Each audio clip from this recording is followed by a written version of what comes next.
kid, you've heard of a Christmas tree, but have you heard of the Halloween tree? I'm a little bit Christmas.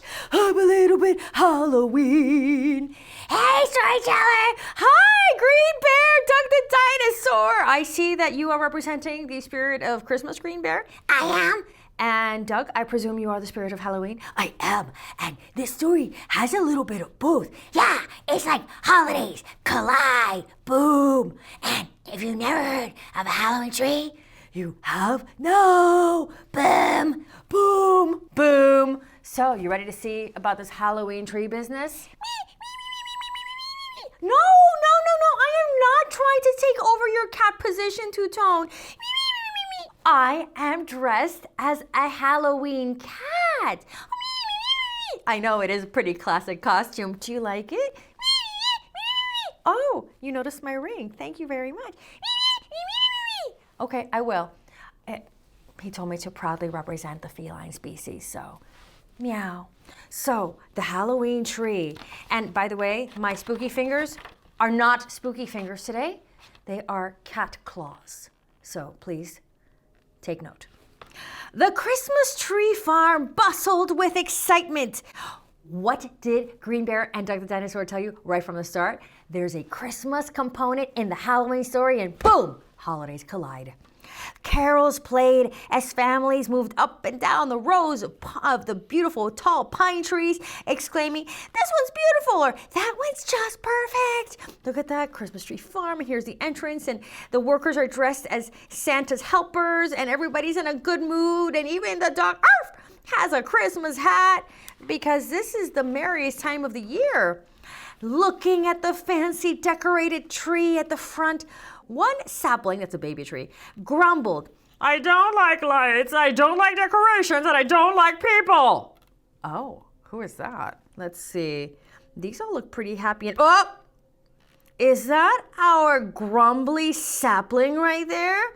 I mean, he's the only one with a frowny face on. Everybody else looks pretty happy to be at the Christmas farm. You look at that Christmas tree. Squirrel, another one here, another one here. Squirrels are everywhere. Everywhere. As trees disappeared off the lot, the little tree mumbled, "I don't want to be a Christmas tree. I never want to leave this spot." Wow. Crankarella, this one. And everybody around him is like, ugh. Yeah, everybody who looks this way kind of has this face like, what's going on with that one? But everybody else, look at that. Cheer all around, and these kids are so excited to have their new tree up there. Oh, what's her face? Oh, because she caught sight of Cranky Pants here. But look, the greeting squirrel is there and welcoming everybody. I'm telling you, squirrels are everywhere. And the happy families, and this one's like, "This tree's the most beautiful." But probably stay away from Cranky Trunk. Forgot, he doesn't have pants, so not Cranky Pants, Cranky Trunk. Come on, spooky fingers, move those pages. The little tree listened as the other saplings buzzed with anticipation. "I can't wait," a sprout whispered. "Colored lights." Another one sighed. "I hope I get my star on top," said another, full of sparkly-eyed wonder. The little tree grumbled, "I don't want to become a Christmas tree, and I'm not going to." And this bug is in love. You just can't choose who you love sometimes, even if it is a cranky trunk. Okay, come on, spooky fingers, do your thing. Turn those pages.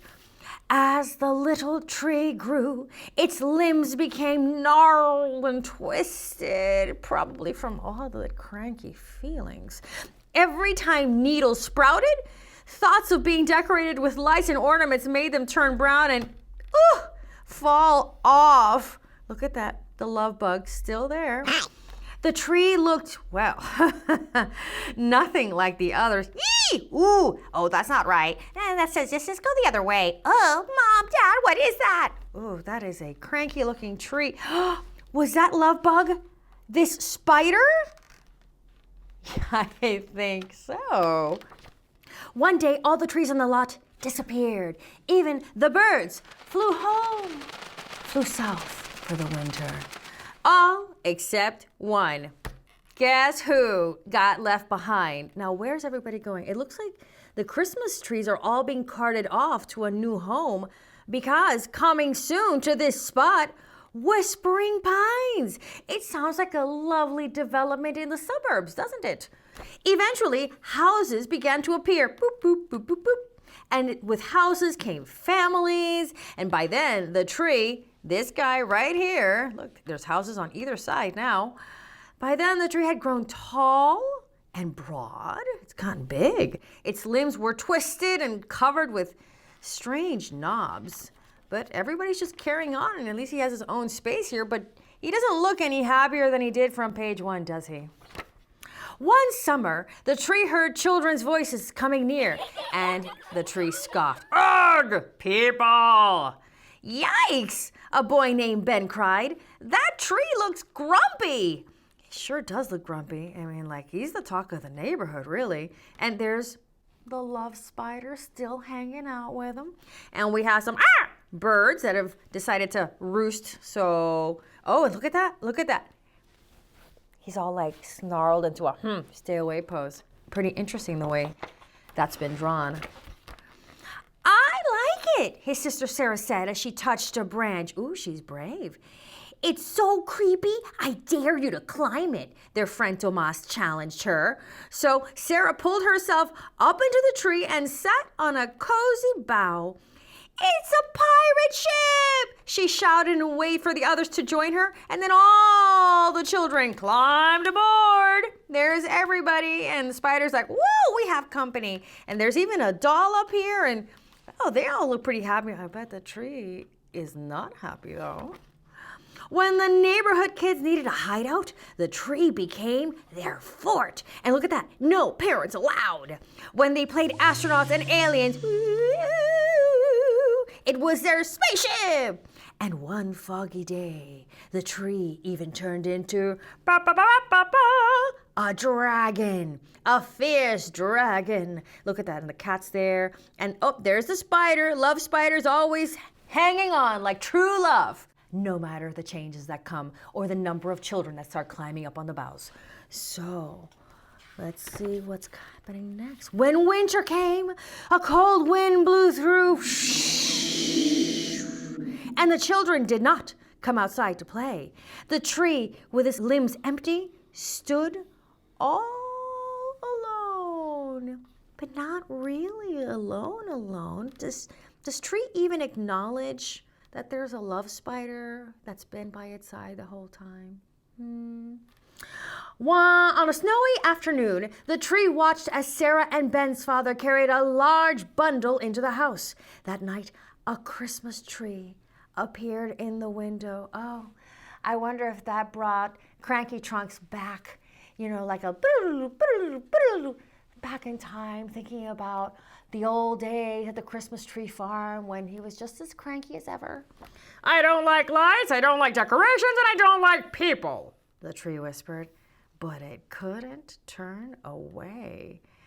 Is that a little snow in your eyes, or are you crying? The next year, the same thing happened again. The kids played in the branches until the snow began to fall, and the tree wished for lights, decorations, and people, things it had never wanted before. Are we having a change of trunk right now? I think we're seeing a transformation happening before our very eyes. One spring, the tree tried to make its needles grow properly. Wow, that is a big change. It didn't even want the stuff on there before. But after years of trying to stop the needles, they just came out looking all wrong. And then by summer, they had fallen off.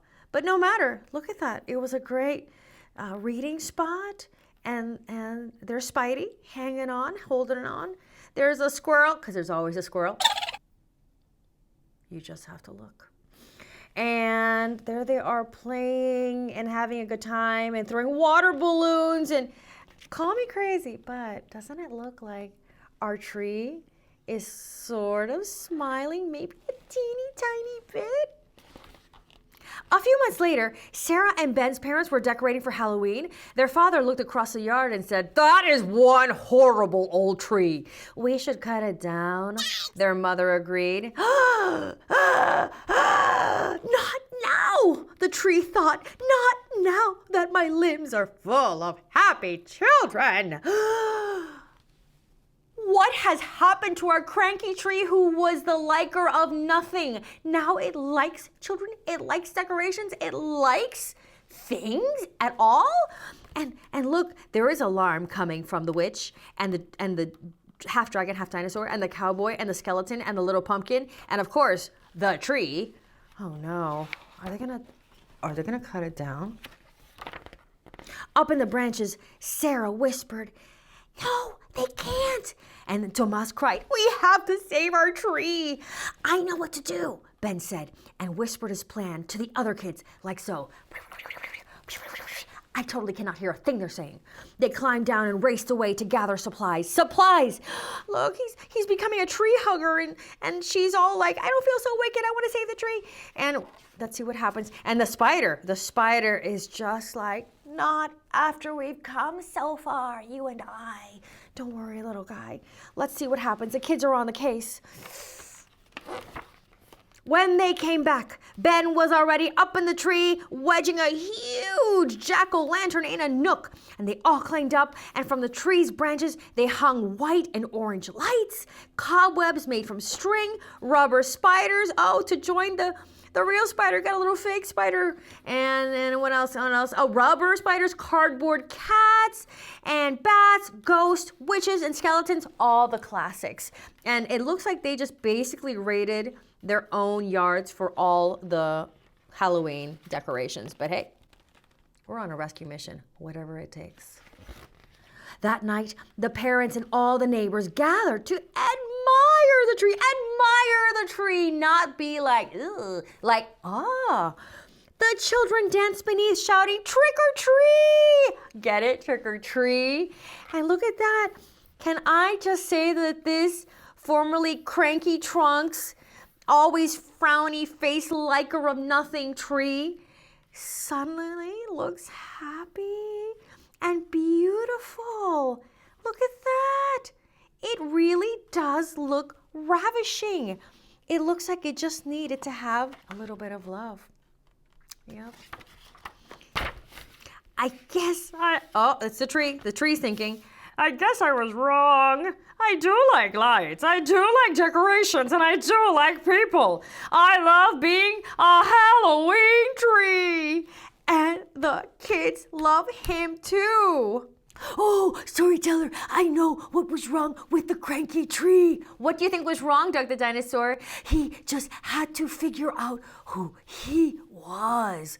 Oh, so because he didn't feel like a Christmas tree, you think that maybe was part of what made him cranky? "Yeah, he did not fit in, and it made him sad and mad, obviously, also, because he was always frowning like this."